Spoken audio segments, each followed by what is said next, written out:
Magnon, qui s'appelle, je n'ai pas dit son nom de famille parce que c'est pas ce qui veut lui arriver, il s'appelle Armand, c'est un baoulé qui m'a dit 50 millions d'euros. Il a dit, mais moi je ne suis pas riche, mais le PDCI RDA, c'est la maison dans laquelle j'habite. Si je renie le PDCI, c'est comme j'ai renié ma peau.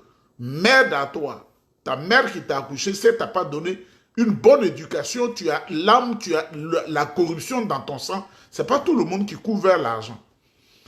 J'espère qu'il a compris la leçon. Mesdames, mesdemoiselles et messieurs, nous ne sommes contre personne. Nous ne sommes contre personne, mais nous aimons dire la vérité. Nous allons écouter, j'espère que j'ai l'élément ici, on va écouter le président Alassane Ouattara. Je voudrais faire, c'est de faire des enquêtes, des commissions d'enquête sur la rébellion, pour savoir comment la rébellion a été organisée, qui l'a organisée, qui l'a financée, et pourquoi il y a eu tant de dégâts et de souffrances et de tueries des frères ivoiriens entre eux. Donc je ne voudrais pas revenir, il faudrait une commission d'enquête qui permettra de comprendre ce qui s'est passé. Les déclarations des uns et des autres, ce n'est pas cela qui m'importe. Première chose que je voudrais faire, c'est de faire des enquêtes, des commissions d'enquête sur la rébellion, pour savoir comment la rébellion a été organisée, qui l'a financée, et pourquoi il y a eu tant de dégâts et de souffrances et de tueries des frères ivoiriens entre eux. Donc je ne voudrais pas revenir, il faudrait une commission d'enquête qui permettra de comprendre ce qui s'est passé. Les déclarations des uns et des autres, ce n'est pas cela qui m'importe. Président Alassane Ouattara, c'est toi qui parles, hein? J'aurais pu dire, celui qui parle là, il faut deviner son nom. Mais c'est le président Alassane Ouattara qui parle. Le vieux, on n'est pas comme toi, hein? C'est toi-même qui parle ici. Toi qui as envoyé rattrapage ethnique en Côte d'Ivoire, là, c'est toi qui parles. Mais c'est toi qui as fait la rébellion. Alassane Ouattara, c'est toi qui as fait la rébellion. C'est toi. Ceux qui se sont appuyés pour vitrifier le président Laurent Gbagbo, et vous, ceux qui sont dans le complot, les langues se délisent en pas. C'est-à-dire que toi, c'est le désordre qui caractérise ta vie. Même sur le plan sentimental, te marier là, tu t'es déjà marié plus de 20 fois. Pour courir vers des nationalités multiples. Et tu en as tellement, avec 3 actes de naissance. Tu as dit, tu vas mélanger le PDCI, tu vas mélanger le pays, et le pays deviendra gouvernable. Tu l'as fait. On dit de compter les voix, un contentieux électoral. Tu as tué les Ivoiriens. C'est toi qui as envoyé la rébellion, qui a fait tuer les gendarmes. Ce que tu as fait là, on se demande si tu as une fois dit que tu crains Dieu, mais tu ne crains pas Dieu. Alassane Ouattara, tu dis tu veux le pays. Je veux le pays, je veux le pays, je veux le pays. 42 000 milliards de francs CFA de dette. Tu organisais un terrorisme d'État à partir de la Côte d'Ivoire pour vitrifier le Niger, pour vitrifier le Burkina, pour vitrifier le Mali. À partir de la Côte d'Ivoire, le terrorisme est exporté. La xénophobie est devenue le domaine de définition de ceux qui travaillent avec toi, qui sont avec toi. Le clanisme, le sectarisme, rattrapage ethnique grave comme un cancer. Le wubisme gangrène le pays. Le détournement des deniers publics. Alassane Ouattara, où est la commission d'enquête sur la rébellion? C'est pas moi qui parle. Je voudrais faire, c'est de faire des enquêtes, des commissions d'enquête sur la rébellion, pour savoir comment la rébellion a été organisée, qui l'a financée, et pourquoi il y a eu tant de dégâts et de souffrances et de tueries des frères ivoiriens entre eux. Donc je ne voudrais pas revenir, il faudrait une commission d'enquête qui permettra de comprendre ce qui s'est passé. Les déclarations des uns et des autres, ce n'est pas cela qui m'importe. Moi, c'est emblématique. Vieux, le vieux, on ne dit pas à un vieux qu'il ment, mais quand tu mens comme ça, là, Il faut avoir de pitié des gens à qui tu mens. Quand tu mens comme ça, là, il faut avoir pitié des gens à qui tu mens. Mais comme dans ce club de sorciers qu'on appelle RDL, vous êtes les mêmes. Auguste Douka est l'ami de Mabri Touakeuse. Il a échangé avec Mabri Touakeuse. Il a sondé Mabri Touakeuse. Et la femme qui parle ici, je n'ai pas dit son nom, parce qu'en Côte d'Ivoire, on sait ce qui se passe. Elle rapporte ici ce que l'entretien entre Mabri Touakeuse. Lui, il n'y a pas difficile. Tu lui dis, tu es ministre casseur de bois, il s'en va. Tu es ministre ramasseur de cailloux, il s'en va. La femme fait un témoignage sur Mabri. Je n'ai pas dit le nom de sa femme. Mais celui de la femme, mais celui qui a échangé avec Mabri, qui a rapporté les faits, qui est son ami, Auguste Douka. Il a écouté la femme, voilà ce qu'elle dit. Encore lui, Mabri Touakeuse. L'homme a tout fait les sales boulots pour Alassane Ouattara. Il revient, il va encore aujourd'hui annoncer sa candidature. Mais c'est à quel prix? Parce que, monsieur Mabri Touakeuse, si vous vous souvenez bien, vous avez fait une confidence à Douka Christophe, dans lequel vous avez exprimé votre mécontentement, tout ce sale boulot que vous avez fait. Sur la mort de Bala Keïta, vous étiez au courant? Sur la mort, l'assassinat de Gueye, vous étiez au courant? Vous étiez l'instigateur du MPGO à l'ouest, des gens qui ont décimé toute une population. Vous êtes celui-là aussi qui est l'instigateur de la guerre entre les Ouais et les Dents. Vous avez mélangé toute une population. Tout ça pour Alassane Ouattara.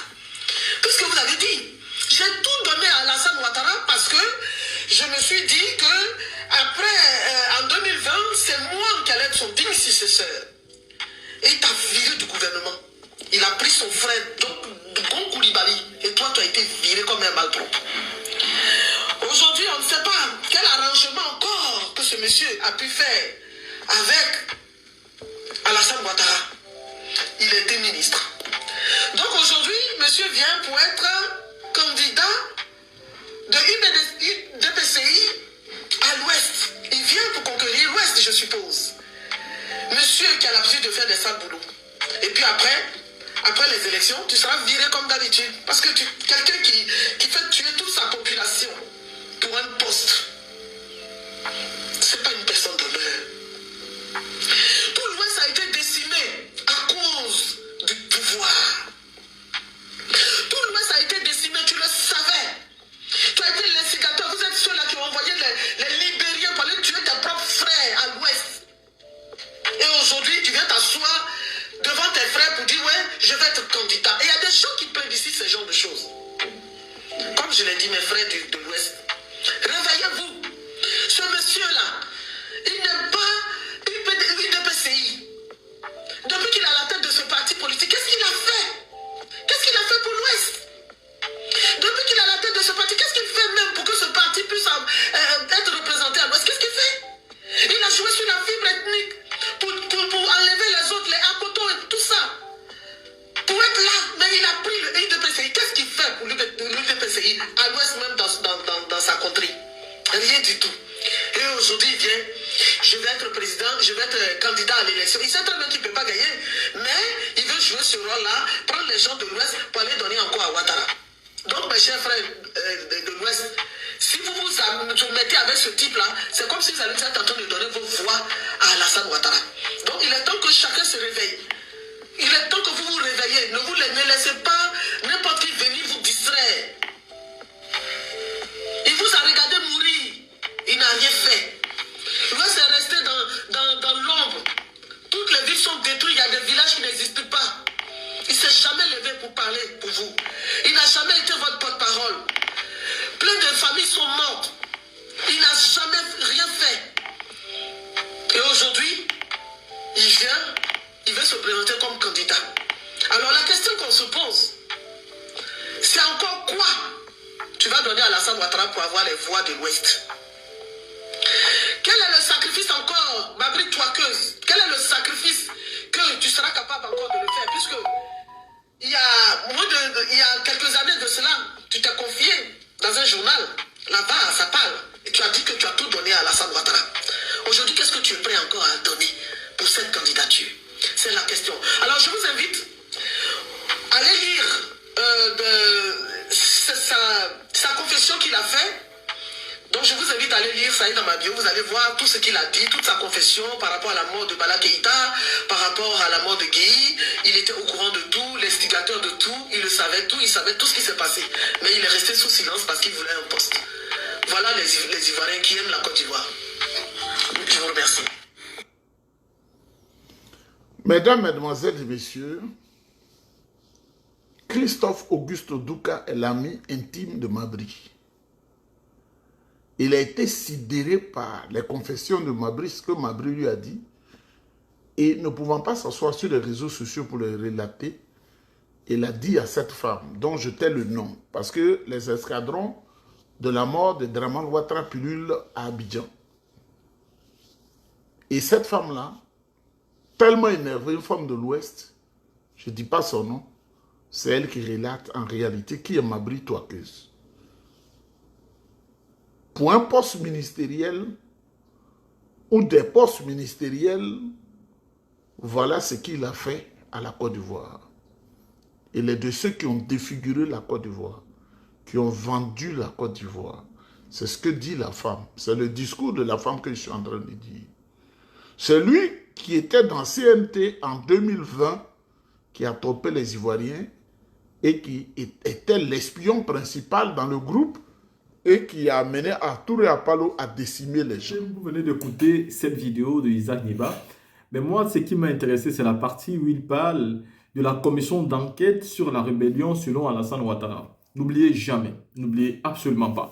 Quand il est arrivé, il nous a promis une commission d'enquête sur le cas de la rébellion. Et même quand il débattait avec le président Barbeau sur le plateau de la RTI, il a promis que quand il sera là, tout ceci sera effectif. Et on saura pourquoi les enfants de même pays se sont tués, ont pris des armes, ont formaté une rébellion pour attaquer leur propre pays. 15 ans plus tard, il n'y a rien. 15 ans plus tard, je précise, il n'y a rien. Mais on n'attendait pas moins.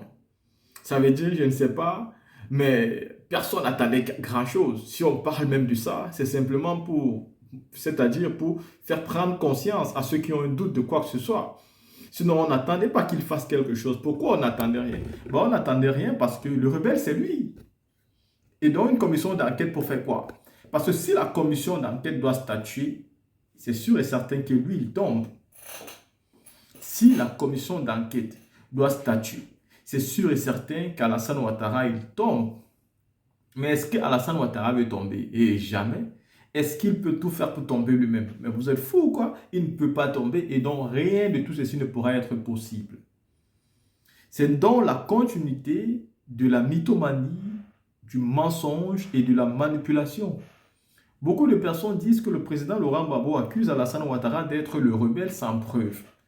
Mais Alassane Ouattara qui lui a promis qu'il devait apporter toutes les réponses à la rébellion, n'a toujours pas apporté ces réponses. Est-ce que ce n'est pas une preuve suffisante que c'est lui le rebelle en chef? Pour moi, c'est la preuve suffisante parce qu'il est aujourd'hui au pouvoir depuis près de 15 ans, avec tous les moyens de l'État. D'ailleurs, qu'il s'en sert pour arrêter des opposants qui dérangent son gouvernement. Des opposants qui parlent. Il fait souvent changer de position à certains opposants que nous attaquons même quand ils changent, ou bien que ce n'est pas facile. Ce n'est pas facile. Imaginez-vous, si c'était facile d'être opposant, tout le monde n'allait pas avoir peur de partir en Côte d'Ivoire. Aujourd'hui, Souleymane Babou ne veut même partir au Mali, ailleurs, mais pas en Côte d'Ivoire. Parce qu'il sait que faire la politique en Côte d'Ivoire et d'y parler librement ce qu'on pense n'est pas évident. Souvent, tu peux être obligé de vendre tes convictions parce que tu n'as plus le choix. Il faut être Laurent Gbagbo pour pouvoir tenir. Aujourd'hui, en Côte d'Ivoire, s'il y a un opposant qui attaque Alassane Ouattara de manière claire, mot à mot, c'est Gbagbo. C'est le seul qui n'a pas peur. Parce que je sais qu'ils n'ont même pas le cœur de venir arrêter Morola pour l'envoyer en prison. On a vu avec Bédié ici. Ils ont arrêté tout le monde. Mais arrivé chez Bédié, ils ne pouvaient pas.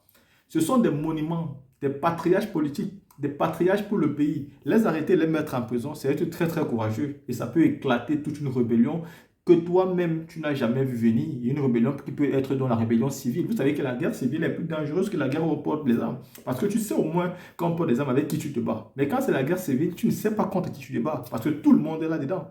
Et tout le monde peut perdre. Donc, 15 ans plus tard, Alassane Ouattara n'a toujours pas fait sortir la commission d'enquête. La commission d'enquête n'est toujours pas là. Nous ne savons donc toujours pas qui a fait la rébellion et pourquoi. Nous savons juste qu'Alassane Ouattara travaille aujourd'hui en toute harmonie, en toute symbiose avec des anciens rebelles qui sont dans son gouvernement et qui ont des grades très importants. Donc la Chine, sachez très bien qu'il est au pouvoir et au moment de sanctionner, il faut sanctionner clair et net. Je ne parle pas seulement de lui, mais de Ouattara seulement, mais aussi de toute sa clique. Parce que tout ce gouvernement est un gouvernement de rebelles.